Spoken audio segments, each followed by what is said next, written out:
개인회생. 개인회생과 경매가 무슨 관련이 있느냐? 관계가 깊습니다.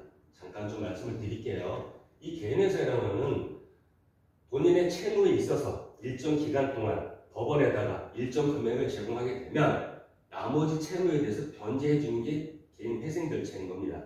요즘처럼 코로나 때문에 힘든 분들이 많기 때문에 개인회생이 지금 부쩍 많이 늘었습니다. 그만큼 살기 어려졌다는 얘기인 거죠. 근데 개인회생을 당하는 부분에서 경매가 더 들어왔을 때 내 재산에 대해서 이거를 어떻게 중지를 시키고 어떻게 벗어날 수 있는 부분이 중요하기 때문에 한번 말씀을 좀 드려보겠습니다. 그럼 일단 개인회생이 뭐냐라는 부분을 간략히 말씀드렸습니다만 절차를 좀 잠깐 말씀을 드릴게요.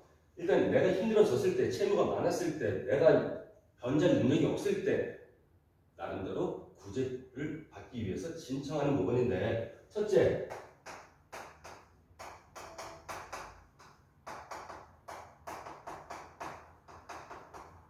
개인회생 신청을 하게 되는 겁니다. 그렇게 되면 물론 신청할 때 무조건 하는 것이 아니라 해당 금액에 내 갖고 있는 채무를 어떻게 변제하겠습니다 라고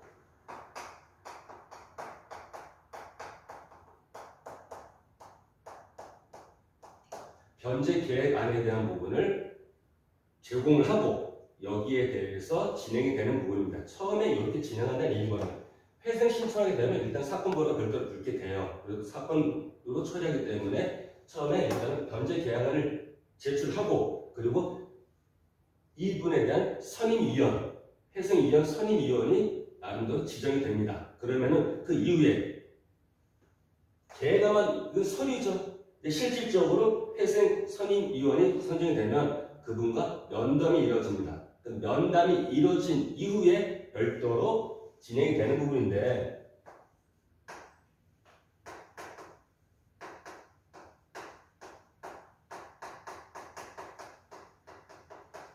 신청을 했고 나름대로 어떻게 변제하겠다는 계약안이 선임위원과 면담으로서 통과가 되면 이후에 포괄금지 명령이라는 게 내려지게 됩니다. 이 포괄금지 명령이라는 건 뭐냐면은 이분은 지금 힘들어서 개인회생 신청을 하는 거죠. 나 빚을 다 못 갚겠다. 도와달라. 그렇기 때문에 실제 포괄금지 명령이 되게 되면 이 사람이 지금 현재 채무가 있을 경우에 이 채무에 대해서 채권자들이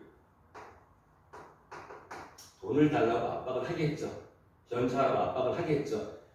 근데 이 포괄금지 명령이 내려지게 되면 이제 채권자는 이 채무자, 회생을 신청한 사람한테 추심이 불가합니다. 그 얘기는 뭐냐? 돈 달라고 못한다는 얘기인 겁니다. 구두로도 안 되고 어떠한 행동으로도 안 되고 진행되고 있던 부분도 안 됩니다. 그 얘기는 기존에 있었던 부분에 대해서도 돈 달라고 하지 못하고 새로운 채권자가 있더라도 이후에는 포괄금지 명령 이후에는 돈 달라고 진행을 하지 못한다는 얘기인 겁니다. 예를 들면 가압류 같은 걸 걸지 못한다는 얘기인 겁니다. 중단이 된다는 얘기인 겁니다. 채무에 대해서 돈 달라고 하지 못한다는 얘기인 겁니다. 이 과정이 지나면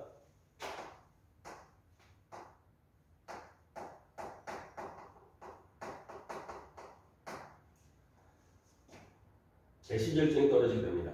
이 개시결정이 떨어지게 되면 법원에서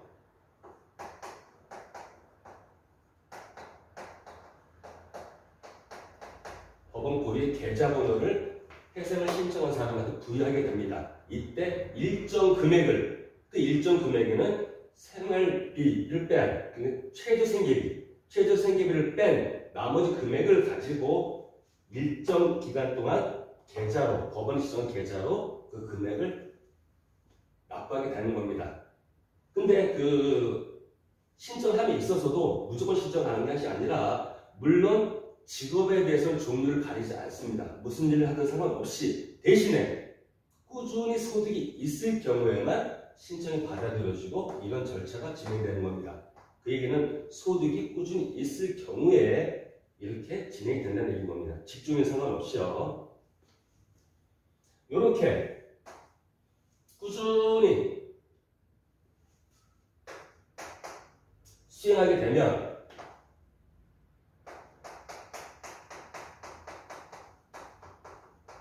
인가결정이 내려지게 됩니다.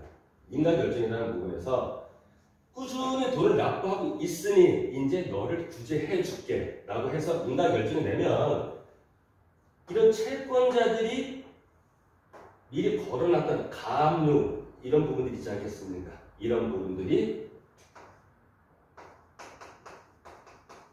말소가 됩니다. 돈 달라고 이 사람의 목적물, 어떤 재산들에서 들어왔던 어떤 가압류 이런 것들이 모두가 해지가 되고 말소가 된다는 얘기인 거죠. 그렇게 되고 이 신청자도 일정 부분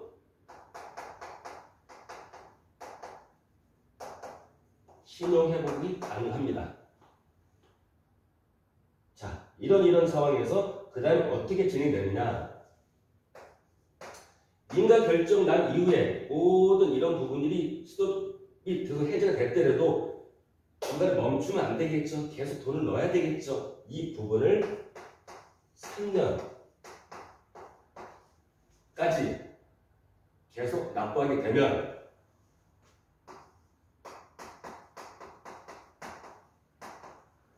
맨 마지막에 면책결정이 나게 되는 겁니다. 그 얘기는 3년 동안 네가 일정 금액을 꾸준히 납부했기에 이제 너를 그 채무라는 그 부담에서 떨쳐줄게. 그래서 면책이 나오게 되고 이때는 신용불량자였던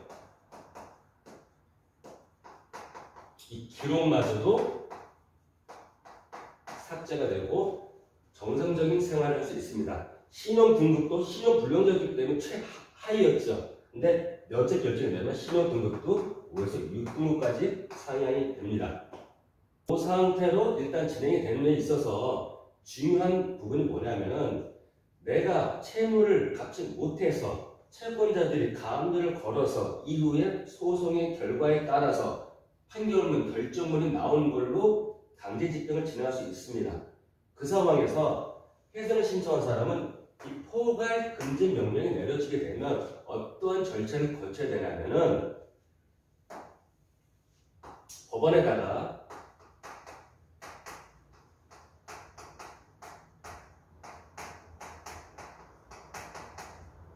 강제집행 정지 신청을 신청해야 됩니다.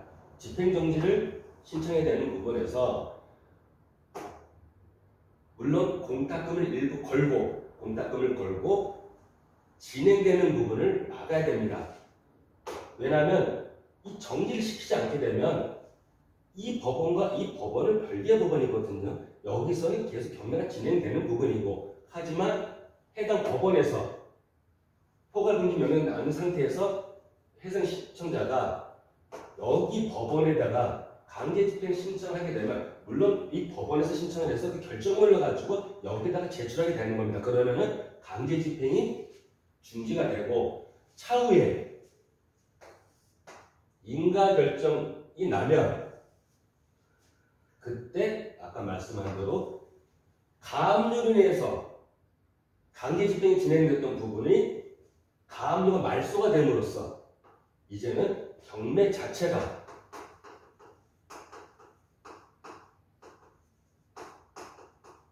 취소가 되는 겁니다.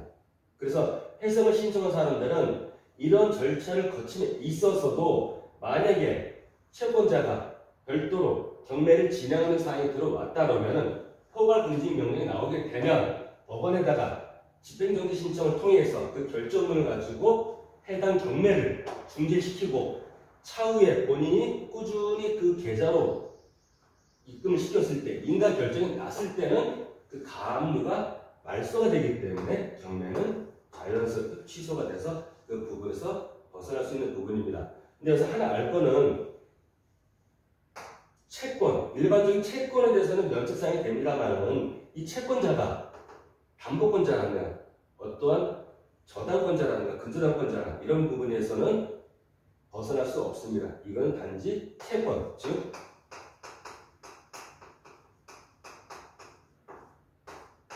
강제경매 사건만 이런 식으로 집행정지 신청을 통해서 취소를 받을 수 있는 겁니다. 이게 임의경매일 경우 담보권으로 진행된 경매권에는 역시나 이거 사항은 예외 사항으로서 별도 별도로 담보에 대한 부분은 책임을 따로 져야 되는 그런